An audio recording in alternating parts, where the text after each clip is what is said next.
So we're back, but not everything else is. We're going to talk about that more on today's episode of the Geek Watch Podcast.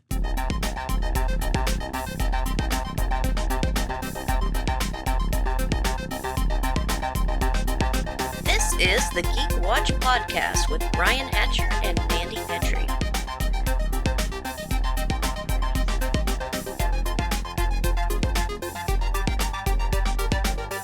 Greetings, Geek Watchers, and welcome to episode 264 of the Geek Watch Podcast. I'm Brian Hatcher, and with me, as always, Geek Watch's very own resident geek goddess, Mandy Petry. Hello, Brian. So we've been gone for a while, mostly because, Mandy, you had to go out and make a fool out of yourself. I did make a fool out of myself, and then I had a root canal, and then I went on vacation, and just a whole lot of life happened. Yeah, life will do that. And so, you were in King Lear as the fool. Yes, I was the fool. And you saw that. I did a couple of times. Twice. And Brian, it is a heavy, heavy show. I mean, of all of Shakespeare's, everyone knows Hamlet and Romeo and Juliet, and I really feel like King Lear is just the epitome of heavy, harsh tragedy, and it is not an easy show to get through. It's sad.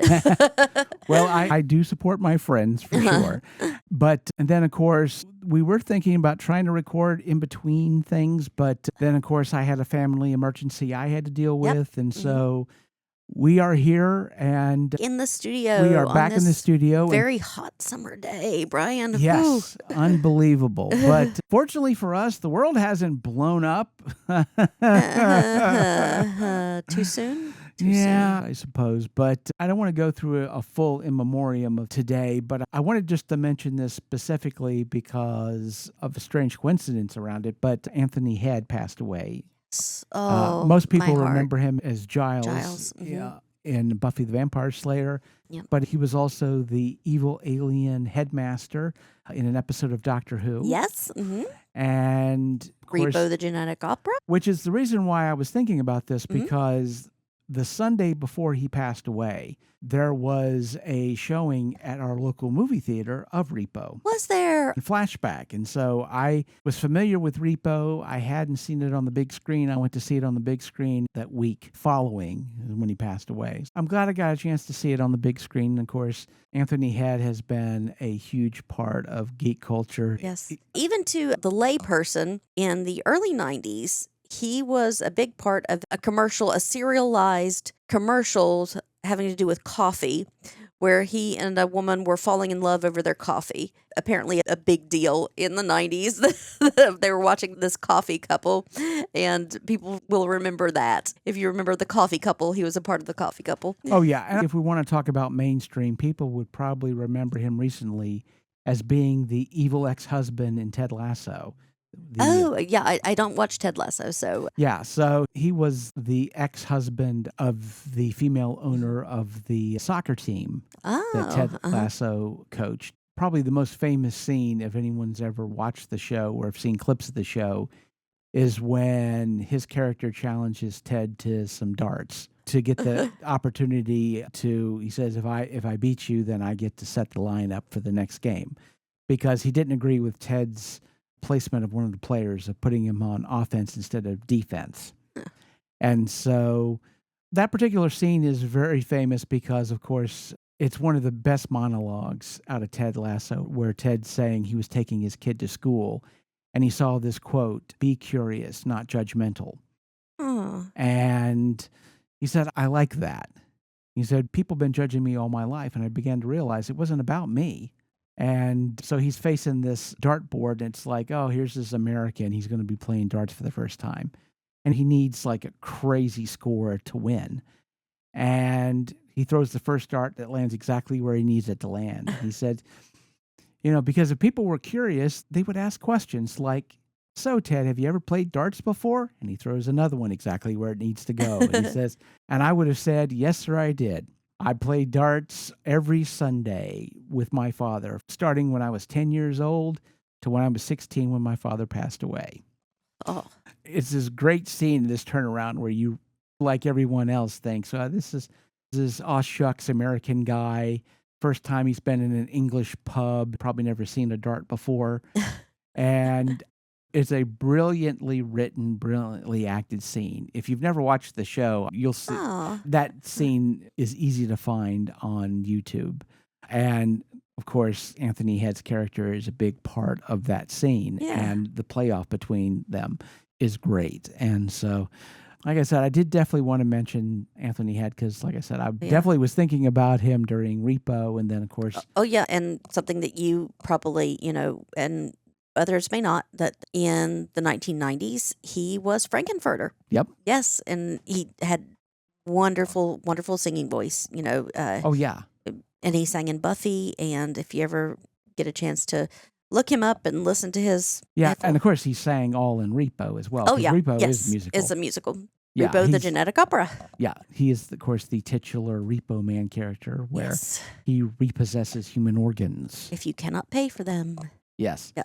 And a very complex character in that musical. So. But yeah, that was a sad moment. And of course, he will definitely be remembered. But I brought that up specifically because there's one in memoriam, or is it an in memoriam?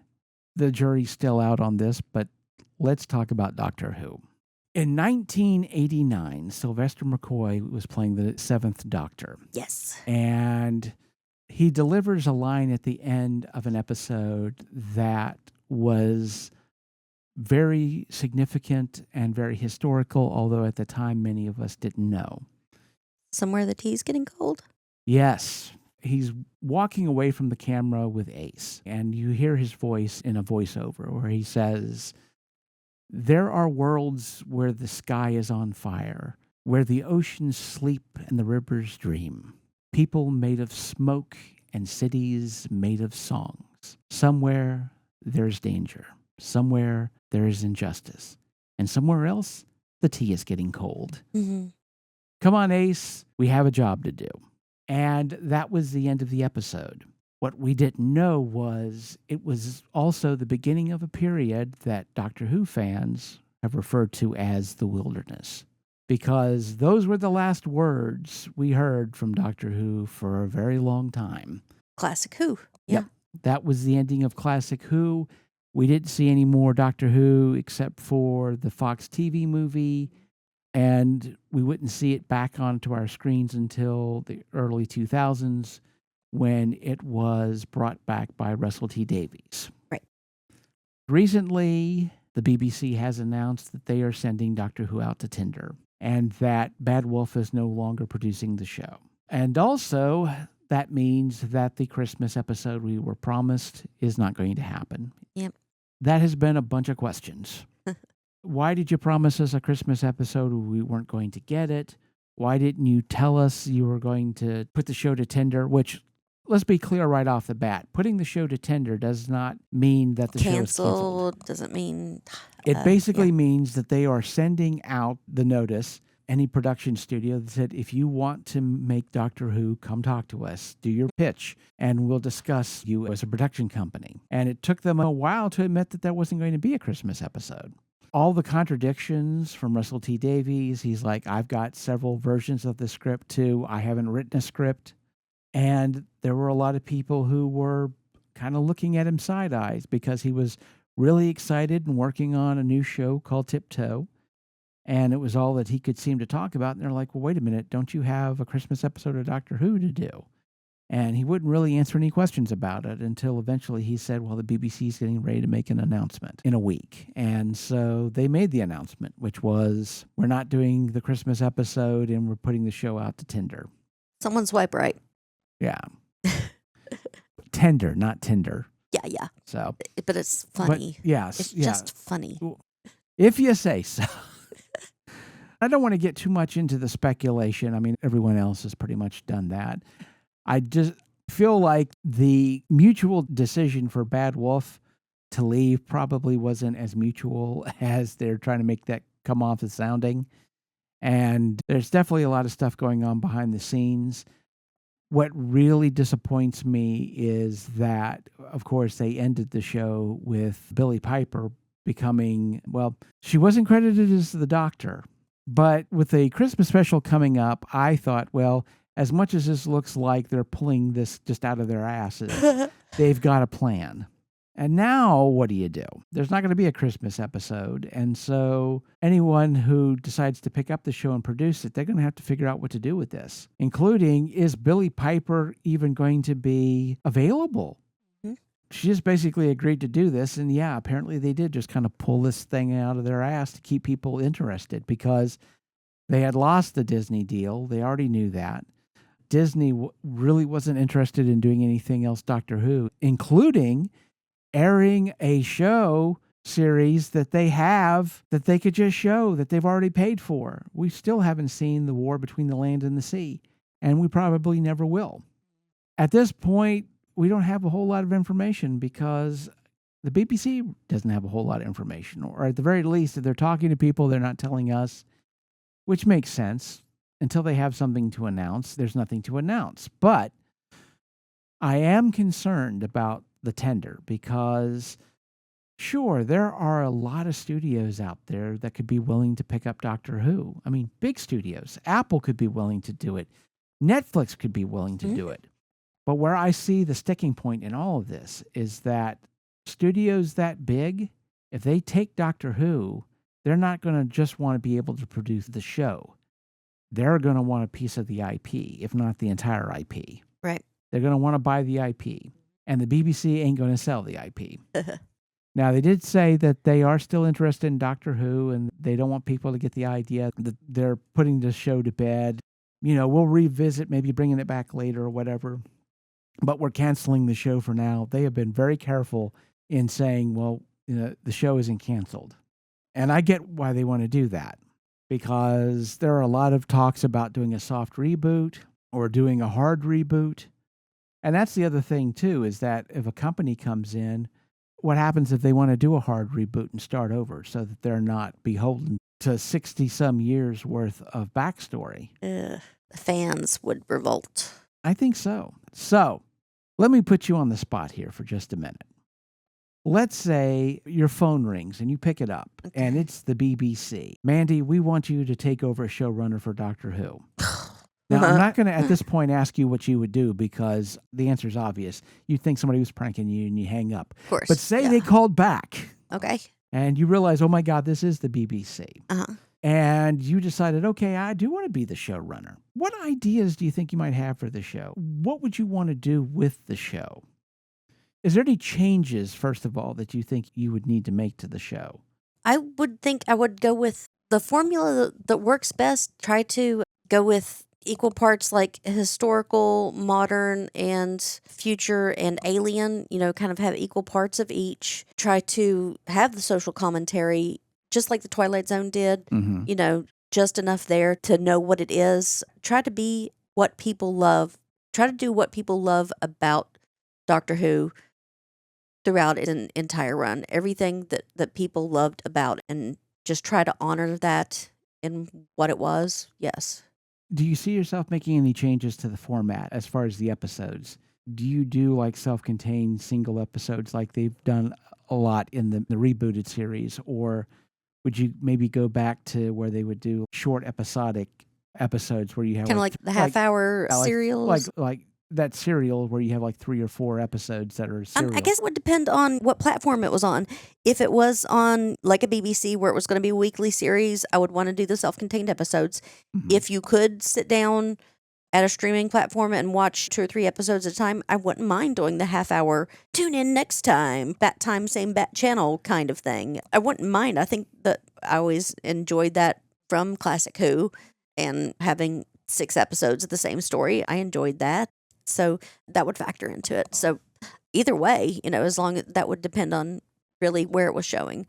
So if it had a weekly series, self-contained episode, if it could stream all episodes at once, then I would do serials. Okay, well, let me ask you finally, how do you deal with the Doctor issue? How do you reintroduce the Doctor in this series, given the cliffhanger that... Well, I would try to get Billie Piper, because that's how we left it. Yeah. You know, get her as long as we can have her. If she can't be that long, try to give her a good story to wrap her up. And then I would want a complete unknown to give us the Doctor, you know, like, oh, you know, people would say like, oh, I want like I don't know, Timothy Chalamet or something, someone who's already established like that. That's someone's going to look at that and they won't see the Doctor. They're going to see Timothy Chalamet. So if we get a complete unknown who can make this character their own, give it their own flavor, their own take, we're not going to see another Matt Smith. We're not going to see another David Tennant. We need someone who's going to have their own style. I don't want another Shudigawa because he was his own and we loved him. And I don't want a generic knockoff of Shudigawa. I don't want another scarf wearing tall guy with curly hair. I want someone to be his or her own personality, own take on the character. Think of every single Ebenezer Scrooge you've seen on screen. They're all beautifully done, no matter who you see. You know, Alistair, George C., Patrick Stewart. Yeah, they're all their own Scrooge, but they're the same character, and that's what we need from the Doctor. That's what I want to see. Oh, I definitely get that. I would say on my side of things, I think generally speaking, I would stick with the episodic level, but I would get rid of the whole mystery box thing that's been the mystery. Yeah, because I don't mind having a thread that goes through the entire season, but setting it up as a mystery box, especially through through his tenure, they have been extremely disappointing. But this idea of just having this big mystery at the end and then just having it fizzle out, it's definitely hurt Doctor Who. It certainly hurt a lot of storytelling since it's been introduced as a concept. And so I would like to lean away from this. And one thing, obviously, I mean, as an American, I would say this, but I think the BBC needs to really consider this regardless. They need to get rid of this restriction they have on writers. And I'm not saying that they need to open up just to American writers, because there's more than just American writers. But they need to expand their pool. They're not in a place where they can say, well, we're not going to take this writer because of his nationality. There's a lot of great American writers. Right. Wait, J. Michael Straczynski. He would be a great showrunner for Doctor Who. Gosh. Can you imagine what Eric Kripke would do for Doctor Who? I mean, especially you were talking about a non-Doctor centric. Have you seen the episode called Baby that's from the Cars perspective? Oh my gosh, it's one of the greatest episodes ever. Yeah. And it'd be great. And I'm telling you, Brian, one of my favorite things about the World Cup right now is everyone discovering like our food. And everyone was like, falling in love with ranch dressing and biscuits and gravy and just being floored by how good our food is. And, maybe this is it. Like, they're like, man, we were all wrong about America. Ranch dressing is great. And maybe they can be like, you know what? I bet the writers are good. We could do this. John Lithgow is such a good Dumbledore. Maybe. Yeah. It's like, you know what? Maybe Joe Hill. Right, for Doctor Who. Yeah, call him up, apologize, and bring him in, What did we tell you? We've been saying it for years. Trying to help you here. So, yeah, that would be great. As it stands right now, the show is in tender, which means that we don't know when we're going to see Doctor Who again. If they cut a deal tomorrow, and they started in August producing shows, we're not going to see anything until 2028. Yeah, maybe we'll get a bottle episode for Christmas. Well, it won't be this Christmas. So, there's a lot you can do with this show. There are a lot of things that they can take from their missteps in the past. I think that the show is definitely a valuable IP. Certainly, the BBC believes that it is, and they're holding on to it with both hands, which may slow down the process, obviously, but hopefully we'll get to see some new Doctor Who before I die. I'm not planning on dying anytime soon. You never know, depending on how long this takes. But I'll be watching from hell if I do. I do want to finish the show with another daggone complaint. Okay. And most of these complaints aren't going to be mine, but let's talk about Supergirl. Ooh, Supergirl. Have you seen Supergirl? Of course not, no. Of course not, because why would you have? Most people haven't. Oh, it's in a theater. Well, it's in the theater, but it's on target to lose about $100 million, it looks like. Opening weekend, including the Thursday early showing, they're looking at $38 million domestic and $68 million foreign, which is not good. Nope. especially when 300 million has been sunk into this movie. And we've got the new Toy Story coming out this weekend. How did the Helen Slater Supergirl go? It was one of those strange movies that some people kind of forgot that it existed. So it didn't do well. What's depressing is that the opening weekend for Morbius was 37 million domestic. And so it didn't do as well as Morbius. Wow. Oh. Now, I bring all of this up not because I'm planning on bagging on this movie. I have seen this movie in a theater. I've seen the reviews for this movie. And I have to say that I am stunned and confused as to what movie these people think they're reviewing. Because these reviews are nuts. I really do feel that the vast majority of these reviews are so reverse engineered, where people went in like, well, it's my job to review this movie and I know I'm going to review it badly. So I got to go in there and find something to trash it. The reviews I've seen online, I don't know how you could have fixed this movie, that people would have liked it. I think this movie was dead the moment it was in theaters. It never had a chance. It was never going to get a chance. It's almost like a conspiracy. I'm going to put my, you've got your geek-colored glasses. Yeah. I'm going to put on my geek-colored tinfoil hat. Oh, because it's almost like an assassination attempt. It's screwy what people are saying about this movie. And I'm going to start out with this. Any review that says the reason why this movie is tanking is because of some aspect of the movie, because of casting, because of the story, because of the pacing, or anything about the movie, forget about it. You're wrong. Because how can somebody decide they're not going to see a movie because of things that happen in the movie? If you didn't watch the movie, then you don't know those things are in there. They decided not to go to this movie. And all they really had to go on were the trailers and whatever people were saying online. That's it. And that's where the decisions were made. So if you're going to talk about why is this movie tanking, don't talk about the LUT. Don't talk about how everything's brown and orange and dismal and everything should be colorful. That's not the reason why people are going to stay at home. But also, to my mind, that's just an artistic choice, okay? And it's an artistic choice that makes sense. When I saw the movie, the first thing that kind of popped into my head was, this kind of feels like True Grit, the way the story is. Then I found out later that that was on purpose, that the original source material, which is a graphic novel called Supergirl, Woman of Tomorrow, it's based somewhat on True Grit. So, yeah, apparently I picked up on that. But because, in a sense, it's kind of a Western, they shot it that way. Some people had some problems with it. I understand why it was done, but that's an artistic choice.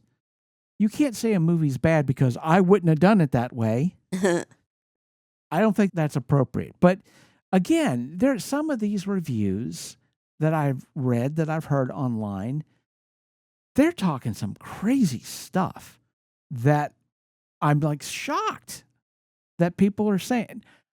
Give you an example. There's this one reviewer that I have a lot of respect for. The hell with it. John Campea.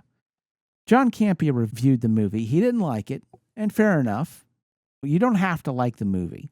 But part of the problem that he had with the movie in his review was that a big part of the story involves Krypto, her dog, which you see this in the trailer, so there's not a whole lot of a spoiler, but Krypto gets shot with a poison dart and is dying. And so part of what Kara is having to do is find the antidote for this poison so the Krypto doesn't die. And John Campea in his review said that you have scenes throughout the movie of Kara and Krypto, but you don't take enough time at the beginning to establish the relationship between Kara and Krypto. So the audience doesn't have a reason to believe that Kara cares about her dog. And I'm like, it's her freaking dog. Of course she's going to care about it. Do you need 30 minutes at the beginning for her to prove that she likes her dog? You get like a 10-second scene at the beginning where she's playing fetch out in space with Krypto. Well, Krypto's a bit of an asshole. So that's why you need to spend 30 minutes to justify that Kara likes her dog? There's a whole website called Does the Dog Die?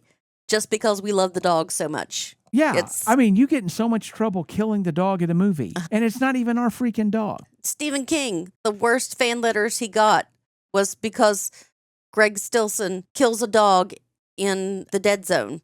Yeah. Not when the kid died in Cujo, not when the kid's dying in Carrie. No, it was the dog dying in Dead Zone. Yeah. That was the worst fan mail he got. How dare you kill a dog? And again, not your dog, okay? Now, I had a dog once named Bingo, and he was kind of an asshole. He was part of the reason I was able to get through COVID. Yep.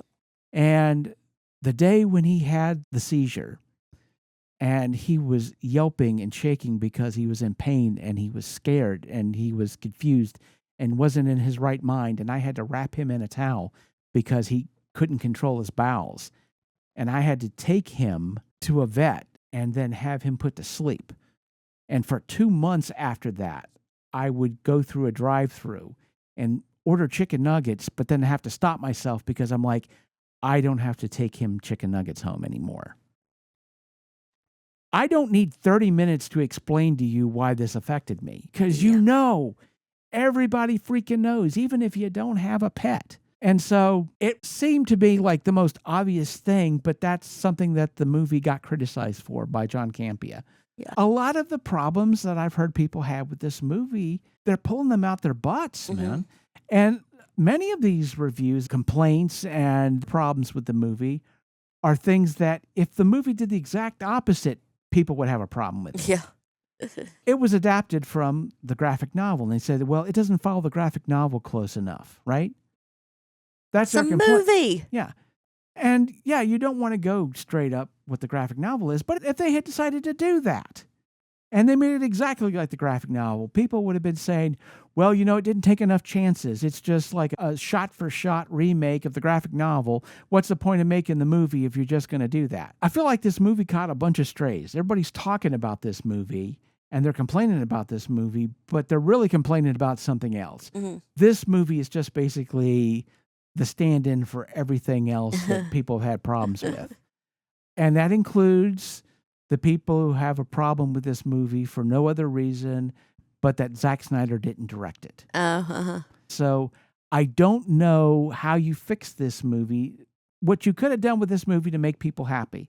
Because I just feel like people were set on hating on this movie. There's no way that anybody would have been able to do anything with this film that people would have been happy with. And for everyone that's going, well, you know, if a movie goes bad, you can't blame the fans.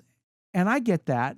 I'm not saying this movie is my absolute favorite film of all time. I wouldn't even say it's within my top 10. I don't have a problem complaining about a movie if there's stuff about it I don't like, obviously, if anyone's listened to this podcast before. But at the same time, no, you can't always blame everything about why a movie doesn't do well on the fans. But you can blame the stuff that is the fans' fault. If it is the fans' fault, then yeah, they're fair game. And the biggest problem, and I've been complaining about this forever, and I'm going to continue to complain about this, but just because somebody has a camera phone and they can do a TikTok, that does not make you a movie reviewer. But now that everybody's a movie reviewer, and Hollywood, starting out in the 90s, thought that people online should be listened to 100% of the time, that has wrecked a lot of things. Now, like I said, I watched Supergirl. And a lot of the complaints with this movie, they're either nonsensical or they make perfect sense to me for the absolute wrong reason. Like, oh, I see what your problem is.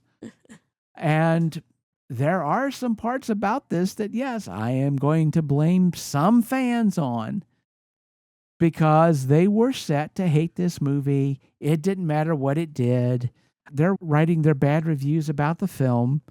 Some of them doing it, even though they haven't seen the film, they're doing their pieces celebrating the fact that this movie's not doing well. And as proof that Get Woke Go Broke or getting rid of Zack Snyder was the worst thing you could have done, or whatever soapbox they're standing on. They're holding up Supergirl as being proof positive that they were right all along and you should have listened to them. But the problem I see with all of this, Warner Brothers being caught in the middle of a bidding war, and we don't know at this point what's going to happen with Warner Brothers, who's going to buy them. But there's nothing stopping Paramount or Netflix or whoever buys Warner Brothers from looking at Supergirl and going, well, this isn't working. Getting rid of James Gunn, just shuddering and putting this whole thing out to pasture for a while, saying Warner Brothers lost $100 million on Supergirl. So obviously this isn't working. Let's scrap the whole thing and we'll revisit this later. And so now you don't get anything. The sad part of it is there are going to be a certain kind of fan out there who's going to be over the moon about that, because they'd rather not get anything than get something that's successful but doesn't play ball the way they want that ball played. There are some fans out there that are their own worst enemies. As a movie, Supergirl has problems. There's all these reviews about Supergirl that aren't really about Supergirl. They're about something a little bit bigger. But people aren't ready to admit that yet. Will they ever get that way? Well, I guess we'll see. We shall see. And with that said, we come to the end of episode 264. Thank you for listening, and tune in next time for the latest in geek news and views with the Geek Watch podcast. For Mandy Petry, this is Brian Hatcher, reminding all the Geek Watchers out there, we're all geeky about something. Be proud of yours. See you next time. Thank you for listening to the Geek Watch podcast. If you enjoyed this program, don't forget to like and subscribe on your preferred platform and share this podcast on your social media. For links to all the ways you can listen to the Geek Watch podcast, as well as leave comments and suggestions, visit our website at geekwatch.net. The Geek Watch podcast is a Hanging J production.